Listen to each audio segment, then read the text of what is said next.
Okay, there we go. We're recording. Okay.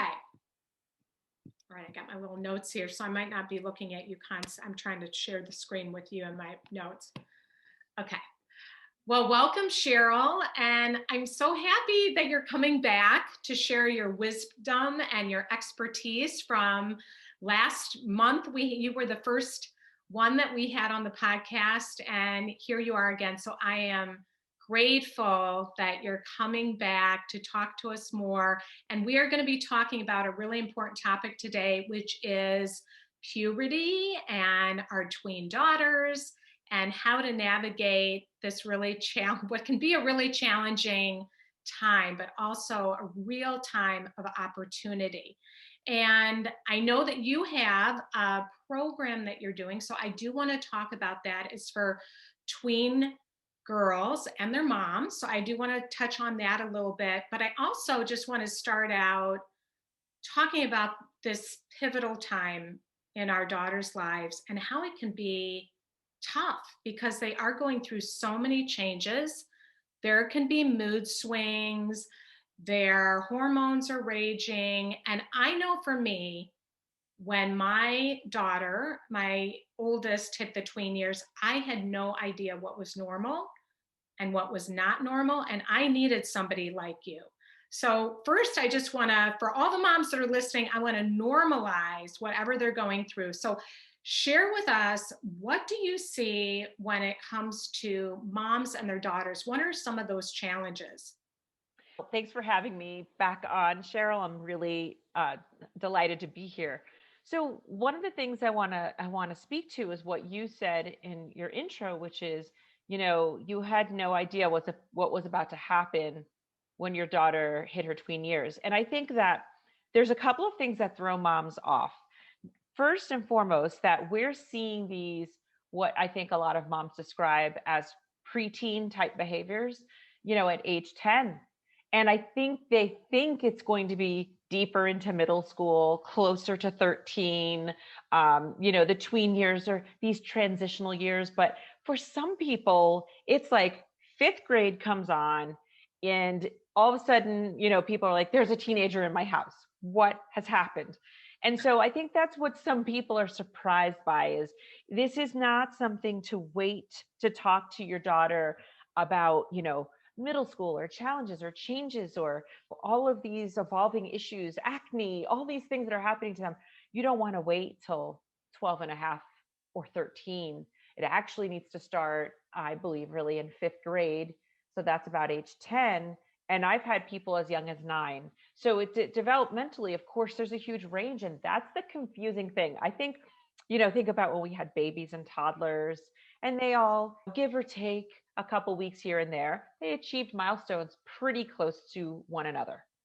And all of a sudden, you get to 9 or 10 years old, and you've got someone who's 5 feet tall, you've got someone who's 4 feet tall, you've got someone who's developing, you have someone who's not, someone who still plays with dolls and sleeps with a bunch of stuffed animals, another one who wants to be a YouTube sensation. So there are a huge variances of what we're seeing, and I think that's what parents are not prepared for. I kind of want to just pause on that there's a window of opportunity Yes.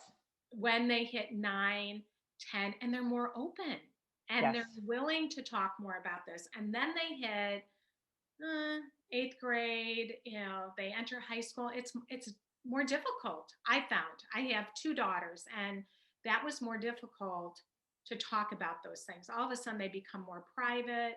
Where I love that you are focusing on tween daughters because it's before everything. I mean, yes, the hormones hit and the mood swings can hit, but it's really it's so proactive before they enter into some of those challenges they can have later on. It really is. It's interesting. I feel like my whole practice, really, for people who maybe aren't familiar with me, is I'm in Denver and I have a private practice and I have a group practice. So there's 7 of us, and I've had it for 15 years. And mostly see girls who are tweens and teens. And well, now and some young adults in college because I stay with them for a long time. But each stage has their unique challenges and, like you said, their unique opportunities. But I think the gift of understanding the tween years is that you can be a little ahead of it, like you said. Like I think 10-year-olds still want to talk to mommy. 10-year-olds still want to ask these really innocent questions.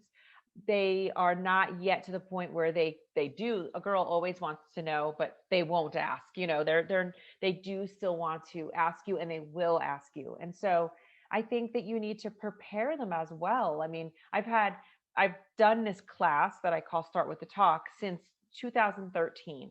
So I have truly done it with hundreds and hundreds of moms and daughters. And the moms get as much out of it as the daughters, because the moms will say it's the same story every time. They say, I wish someone would have told me these things.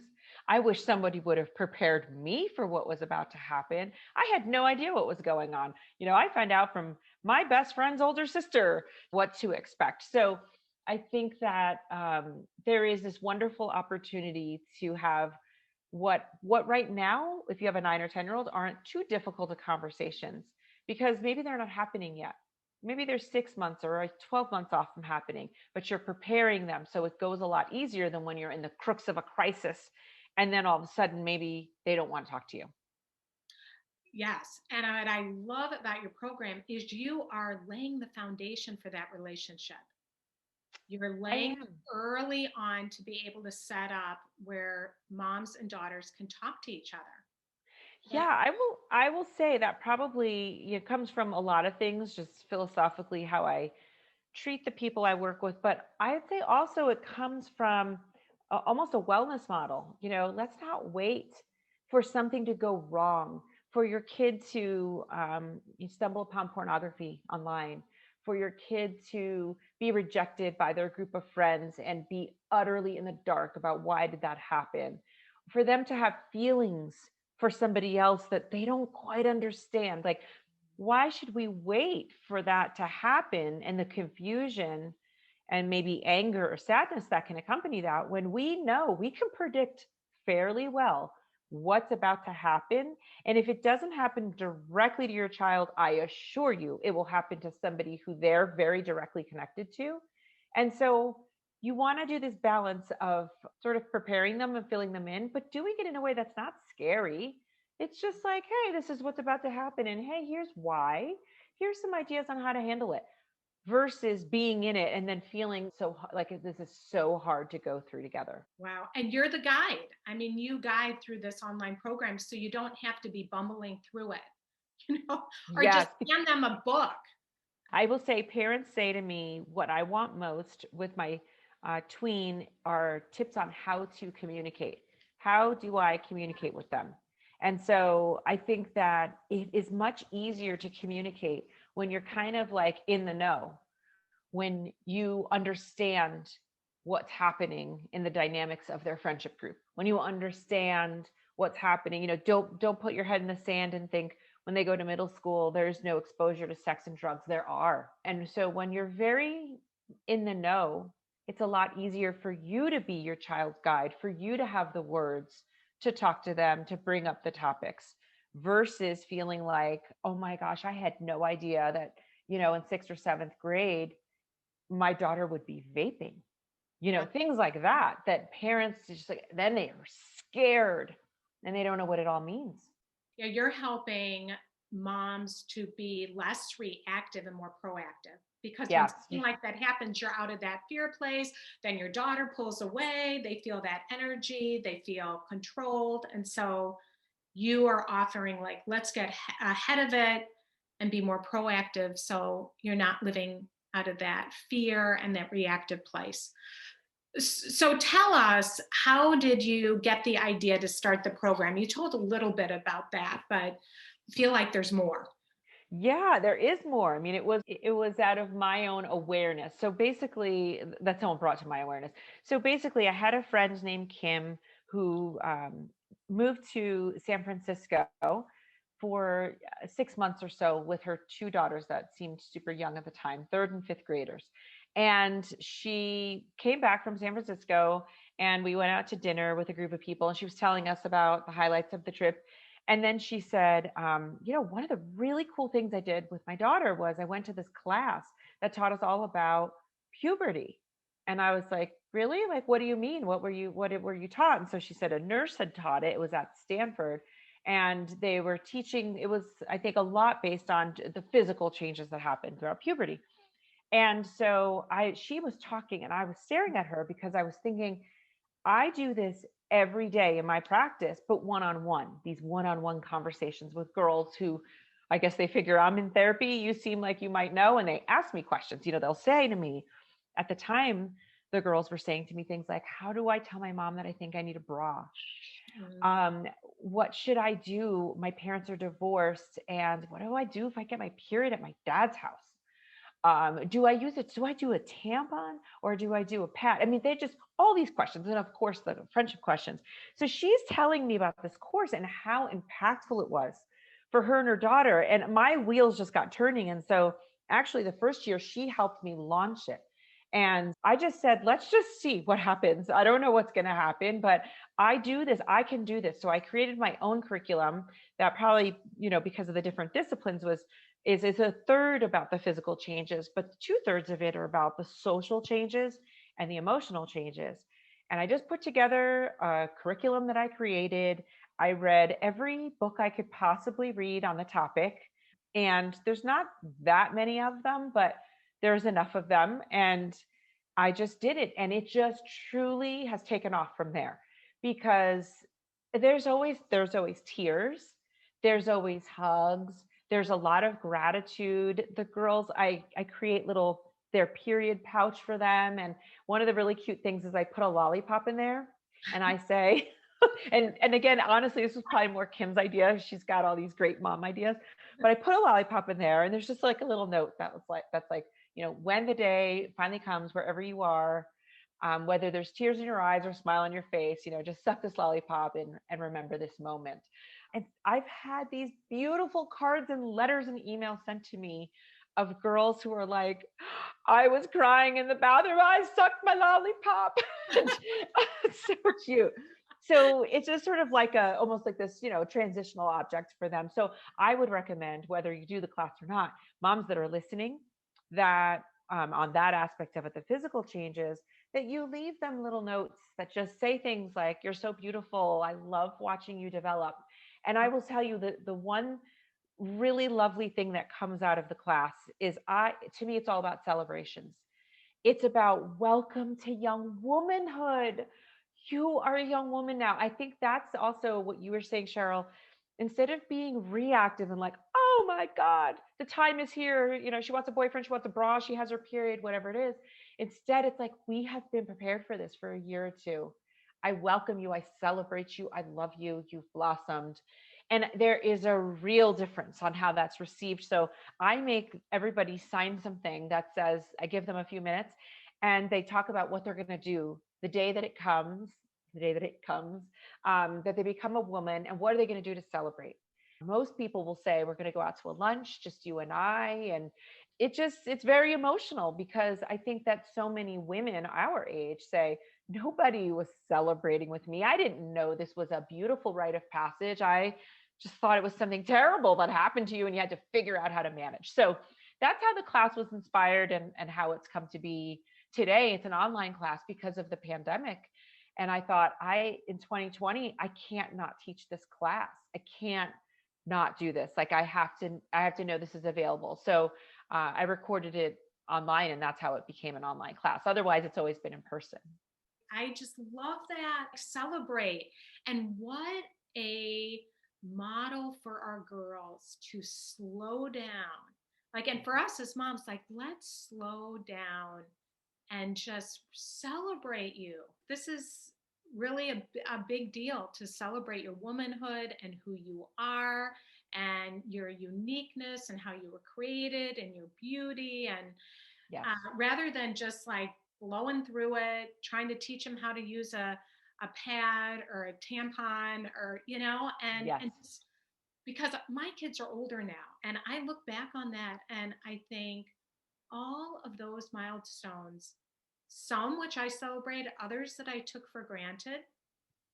And you look back and you will never regret celebrating that brought you closer together and having those conversations that we tend to avoid because we don't know how to have them. And so that's what I love that you're doing is like your program is teaching moms how to have that conversation, daughters to be able to talk to their moms about how they're feeling. We really, really need that.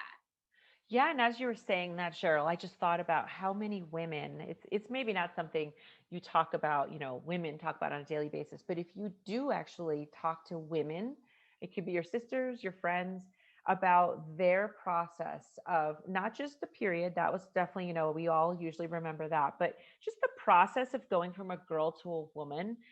There are so many different stories, so many different experiences. This is not universal. The only thing that's universal is that it happens physically to our bodies. We get pubic hair, we get acne, we get body odor, we develop breasts, we develop hips, which girls don't understand why that has to happen to them. And we get our menstrual cycle. That happens to us, but the experience of it, the meaning of it, is something that, oh, there's probably at least 100 versions of what that's been like. And I will say it's very rare that anybody tells me this was a beautiful process for me. Yes, my mother talked to me about this and prepared this and we celebrated. That's very unusual. Most of the time it's shame. It was, feeling like they were keeping a secret. They were hiding things. If they had a brother or father nearby, they swore that everybody knew and they were trying to hide it and just trying their hardest to acquire information from anywhere they could get. That's your alternative. If I think if a mom is listening right now, your option is you be the informant and the information gatekeeper, as well as the person who they fall into your arms. Or you're going to be the opposite of that. Oh, they're going to be avoiding you. You're not going to be the person giving them the information. And nowadays, of course, they're just going to go online and we don't know the information that they're going to get. And we know that there's a lot of messages online that are hurting our girls now with their body image and their self-confidence and all the social media stuff. Absolutely. Like the body confidence is huge. And I will say body image and body confidence or lack thereof. But when I tell girls, whether it's in a class or just one-on-one, when I tell girls the purpose of their hips widening, I see the light bulb go off in their head. I say, do you know that your hips do that? Because your body will ultimately prepare, if you choose so, to have a baby and make room for it. And they're like, what? Like, I had no idea. Yes, let's talk about your breasts. What are the purpose of breasts? And so when you give them a context for, because I will say the breasts are less, usually for most girls, but not all, less bothersome than the hips. Their body shape changing, their body shape from going like straight up and down to having a curve to it, for a lot of girls is very displeasing. And that might be the messages that our society is giving them about what the perfect body looks like, which is extremely thin and doesn't have curves. Well, that's not really a woman's body. So when you can tell them just the biological purpose of it, it shifts for them. Like, okay, well, at least this makes sense. At least I understand why this is. And it's really a beautiful thing. Yes. Now tell us, you mentioned a little bit, but what topics do you cover? So under social, that's where I cover bullying, cyberbullying, social media, screen addiction, friendships, interest changing, liking somebody. And I leave that open now, right? Because there's many girls in middle school that feel like maybe I like a girl, maybe I like a boy, maybe I like both. And I just keep that very neutral, just you feel you like somebody. Here's how that feels. So I go through peer pressure and all of those kinds of topics that I see regularly happening socially, even just pressure to put on makeup, to dress differently, wear a crop top, those kinds of things. This is what's to come. Here are some ideas on how to handle it. And the biggest one is really friendships. The person who might have been your best friend throughout all of elementary school all of a sudden says, she doesn't really want to be friends with you. And then, you're in tears. Why does that happen? So I kind of go through both sides, even some empathy building. She's going through a lot of changes right now. You're going through a lot of changes. And you may come back again together. couple of years down the road. But for now, you might still want to play on the soccer team you always have, and she wants nothing to do with it. She wants to go join a band. All of that stuff is normal. So I try to normalize it, and I try to remind them, I know it still hurts, even though it's normal, but it's normal. So I cover that under social. Under emotionals, where I teach them about depression, anxiety, eating disorders, I touch on. So I don't talk about, full blown details of like anorexia or bulimia. I basically talk about, you may, or one of your friends may one day look in the mirror and not like what they see anymore. This is when your self esteem starts to drop. I think that a lot of people don't know that the age of 9 is the peak for self esteem. At 10, it starts to drop down in girls. So you need to talk about body image. It's very difficult for most moms. Maybe the most difficult topic, honestly, of all for moms to talk about. Yeah. So And yet loaded for us. it's so loaded for us. So many women have their own body image issues, their own eating disorder history.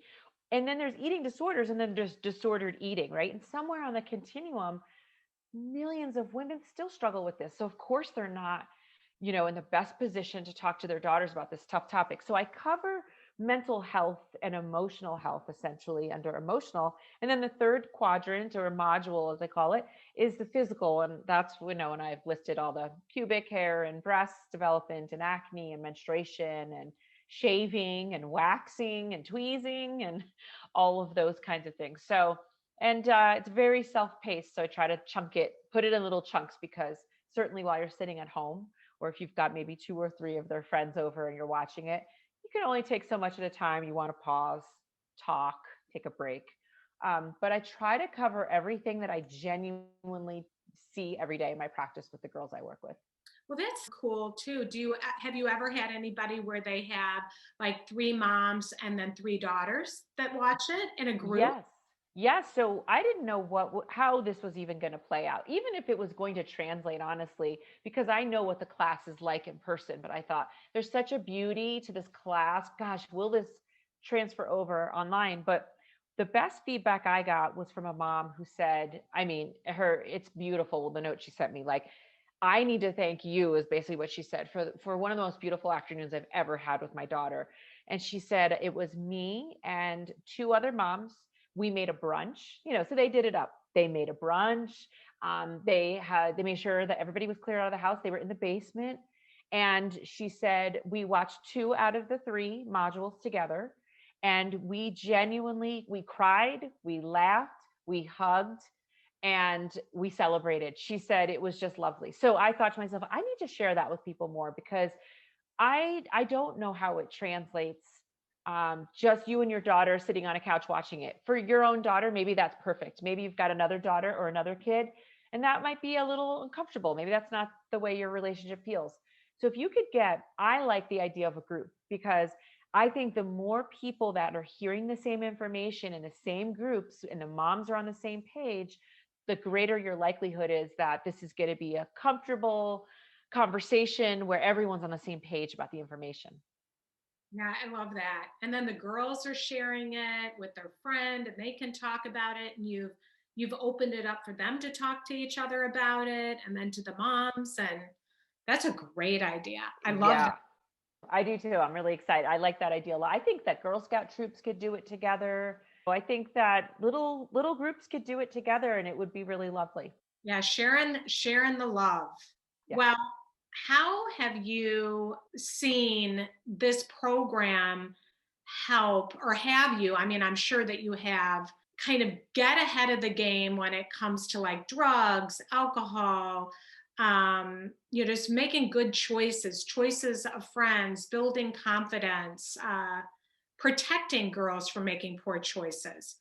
I love that you asked me that, because it actually reminds me of the things that I don't cover. And I'm going to make this important point. So I don't talk about sex. I do not overtly talk about sex. I do talk about sperm fertilizing an egg.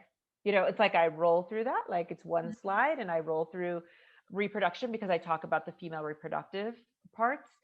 But I don't talk about sex, and I don't overtly talk about drugs, except for a little bit around marijuana.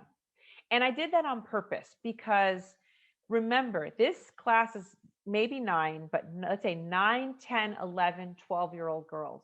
Yes. And I think it's the beginning of, I always say this is just the beginning of the talk. This is the start. That's why I named it Start with the Talk. It's like we're starting a conversation that needs to be lifelong. And I wanted it to be age appropriate enough that people weren't like, oh my gosh, my 9-year-old's not ready to hear about sex, or my 9-year-old not ready to hear about drugs, alcohol, partying. So I try to make it developmentally younger on that side, appropriate enough that you're opening the door for the harder conversations. But I implore people, you have to, like, seventh grade minimum, now you have to take the baton and start talking about, maybe one day I'll do the older girls version, but then, sex and drugs and those kinds of things. So where I feel the impact most and how it truly has helped them is really actually number one, probably with how the whole period process, the confidence, the, okay, I know what to do. I even remind them, look around, find a sweatshirt or a jacket or something, wrap it around your waist. Just, if somebody doesn't tell you that, you might not think to do that. Like, because they always say, I was afraid that when I stood up, you were going to see blood on me. And nobody's even explained to them what that means. Blood. I told them it can be brown, it can be maroon, it might be bright red. So the shades of it, the feel of every detail. So where I see their choices are their confidence within themselves to handle whatever's happening within their body, their confidence to be a leader with their friends who maybe don't have the information. They'll definitely say, so my friend wasn't sure and I told her I knew what to do. So they'll tell them that. And I would say one of the other big areas that I've seen are sort of the return on investment is I go through a section about your family and how you may all of a sudden not want to play with your little brother anymore, or you may not want to play with your little sister anymore, and how much they miss you. And I will tell you, big return on that one. They'll say, I have really thought about what you said. And so I took the time to still play dolls with my brother, or, Legos with my sister, whatever it might be. And the parents have given me that feedback too. Like, that made an impact on them, that everybody's missing them in a way when they start to become too old, too cool, don't want to, do these things. And so I feel like those are two really big areas. And then cyberbullying, I talk a lot about. So I think they feel really, I don't know that it helps necessarily with how much social media they use. I talk about it, but the cyberbullying piece, they become very aware that that's actually today the most common form of bullying. It's no longer like the playground. It's online. So I go through kind of some of the digital citizenship stuff. That's a different class I teach. And so I put that in there a little bit. And I feel like that's probably a third area that I feel like a lot of girls have had big aha moments. Okay, I'm not going to post this. I'm never going to say this. I understand it's there forever, those kind of things. Well, I'm laying the foundation where they feel like they can talk to their moms as well. If something like that is happening, Yes. that you are helping to build that connection between moms and daughters, where the daughter is going to be more likely that she's going to go to her mom and say, this happened, if it does happen.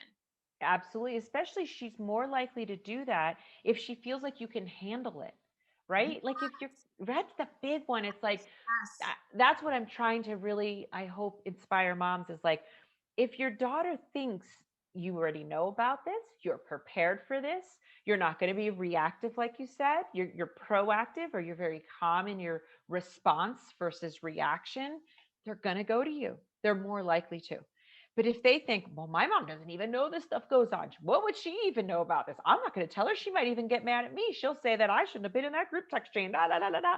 When they think that it's going to go south on them, they're going to avoid you. Of course they are. So that's one of the huge advantages too, is to say, I understand what goes on in 2021 or any year that you're listening to this. I understand what goes on in your generation. I understand that these are everyday challenges. It doesn't mean you're a bad kid or your group of friends are bad kids. This is just what's happening. And I'm always here to talk to you about it, and you won't be in trouble. That's a huge message. Well, and I think this program is, in my opinion, where I sit, equally for moms as it is for the daughters, because you're helping moms to become more grounded. through this Yes. program to know, like, okay, this may be what's going to, friendships do change. I mean, I went through that, but I don't think that with my oldest, I really, it didn't register back then, that this could happen. And so, again, you're helping moms to not panic by talking about all these things. So I appreciate that so that they can be more present for their daughters in whatever it is that they're going through. Absolutely. It's like an icebreaker, right? Once somebody says, "Oh, by the way, it's very common that by the age of 11 the kids have already viewed online pornography. By the way, cyberbullying is the most common form of bullying at this point. Your kid might be involved. Here are some tips on how to get them not to be involved." It's like once I break the ice with parents, they can have that look on their face like, "Really? That's common. This is not a rare thing." But it's like, okay, then all of a sudden you kick into a different mode as a parent, right? And you go, all right, I'm informed now. Now what am I going to do? How am I going to either prevent this? How am I going to start talking about it? And I know 2 times now I've mentioned the pornography thing because the first time that I heard those stats, I was mortified. It's like 90% of kids by age 11 have viewed online pornography. That's not everybody knows that. I didn't. I knew that, maybe 4 or 5 years ago. And so ever since then, and I don't use the term necessarily pornography. I have a 13, she just turned 13, but I say things like, you're going to have questions about sex and boys parts and more about your development. I'm happy to look that up with you. I don't have to be the information person for everything, but let's just do that together. I don't want you exploring and wandering off on the internet. We can do that together. You don't have to be embarrassed. So I just say that every once in a while. So she knows, I know that this is on your mind. Invite those conversations. Yeah, Yes. that's awesome. Tell us about your Facebook group and where they can find all this. And of course, I'm going to put the links in all the podcast information so people can find this. That's great. I think there's 2 places you can find information about the class. You can go on my own website, which is Dr. Sheryl Ziegler, Ziegler, drSherylZiegler.com, and find out all sorts of things that I'm up to. And there's a class link there. There's also its own startwiththetalk.com.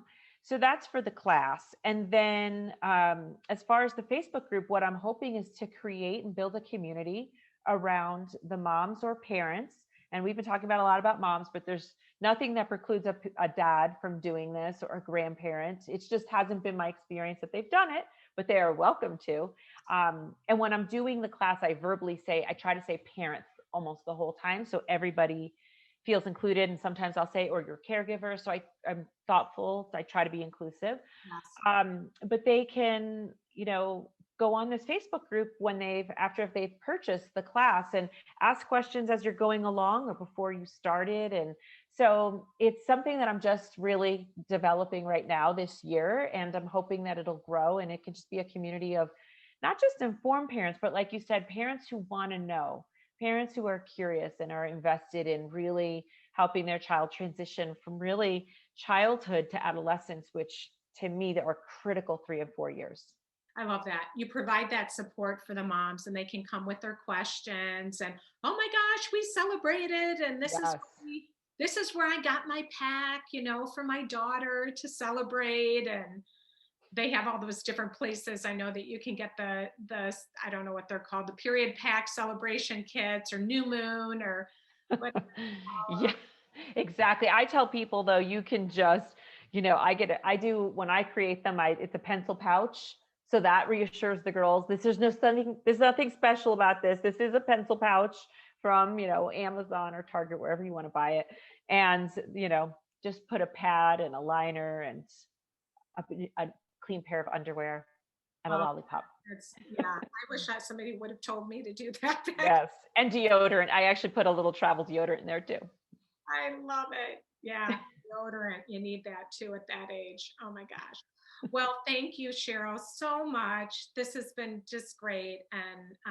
And moms, check it out. I appreciate everything that you're doing to help parents, caregivers, to navigate daughters, teens, tweens to navigate these years, and for creating this program that I wish that I would have had. It would have really laid that strong foundation. I was reacting a lot and did not even know what to expect. Yeah. So, Yeah. I think it throws people off. Also, just how young it feels like these changes are happening. yeah. So, thank you so much for having me and for the encouraging words. I really do love this program. It's one of my favorite things that I do, and I do truly just want as many people as possible to just have access to it. Yeah, it's a gift. So thank you. We'll have you back again when you do your next The next thing. thing that we need desperately. So thank Yes. Thank you, Cheryl.